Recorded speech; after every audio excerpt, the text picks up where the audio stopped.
মানুষ ছোট খেলা করে তার থেকে বড় বাচ্চাদের সাথে, আর খাবার দেখলেই তার একদমই অনীহা। অনেকগুলো সবজি নিয়ে আসা হয়েছে। সামনে যেহেতু কোরবানির ঈদ, ঈদের সময় শাকসবজি একদমই পাওয়া যাবে না, সবাই শুধু গরুর মাংসই খাবে। একদম টাটকা মাছ সবজি নিয়ে এসে রান্না করে সেটা দিয়েই খাওয়া দাওয়া করলাম।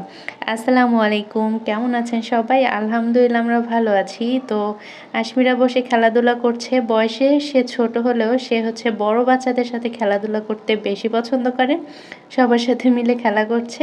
তো আশমিরার জন্য একটা ডিম পোস্ট করেছিলাম, ভাবলাম দেখি একটু খায় কিনা। খেলাধুলার মাঝখানে তার খাওয়ার একদমই আগ্রহ ছিল না। তো খাবারটা তার সামনে দেওয়াতে সে কী করলো, এই খাবারটা তার পাশে যে বাচ্চাগুলো ছিল ওদেরকে দিয়ে দিল, মানে সে এটা খাবে না। যাই হোক, তো অনেকগুলো সবজি নিয়ে আসা হয়েছে বাজার থেকে, যেহেতু সামনে কোরবানির ঈদ চলে আসছে। আর ঈদের সময় বাজার অনেকটাই বন্ধ থাকে, মানে সবজি শাক এগুলো খুব বেশি পাওয়া যাবে না। সবাই শুধুই গরুর মাংস খাবে, দেখবেন সকালে দুপুরে রাতে শুধু গরুর মাংস। সেজন্য একসাথে অনেকগুলো সবজি নিয়ে আসা হয়েছে, যাতে কয়েকদিন রেখে একদম খাওয়া যায়। তো এখানে ছিল হচ্ছে বেগুন, ঢেঁড়স, মিষ্টি কুমড়া ছিল, জালি ছিল, চিচিঙ্গা ছিল, তারপরে ধুন্দুল ছিল, করলা ছিল, আর হচ্ছে ধনিয়া পাতা। আকাশের অবস্থা দেখতেই পাচ্ছেন, অনেক মেঘ করে আসছে, প্রচণ্ড বাতাস, আবহাওয়াটা অনেক ঠান্ডা লাগছিল। আর ব্যালকনিতে বসে থাকতে বেশ আরাম লাগছিল।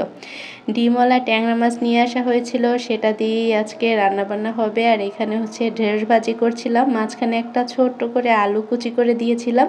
এভাবে ঢেঁড়স ভাজি করলে খেতে আমার কাছে অনেক মজা লাগে। আর এখানে হচ্ছে মাছটা খুব ভালোভাবে কষিয়ে নিয়েছি, আলুটাকে কষিয়ে নিয়েছি। আর রান্নাঘরে দাঁড়িয়ে দাঁড়িয়ে বসে বসে আমের আচার খাচ্ছিলাম। এই আচারটা কয়েকদিন আগেই দিয়েছিলাম। রান্নাঘরে মাঝে মধ্যে রান্নার সময় মনে হয় কিছু একটা খাই, সেজন্য আচারটা নিয়ে তারপর রান্নাঘরে রান্না করতে গিয়েছিলাম।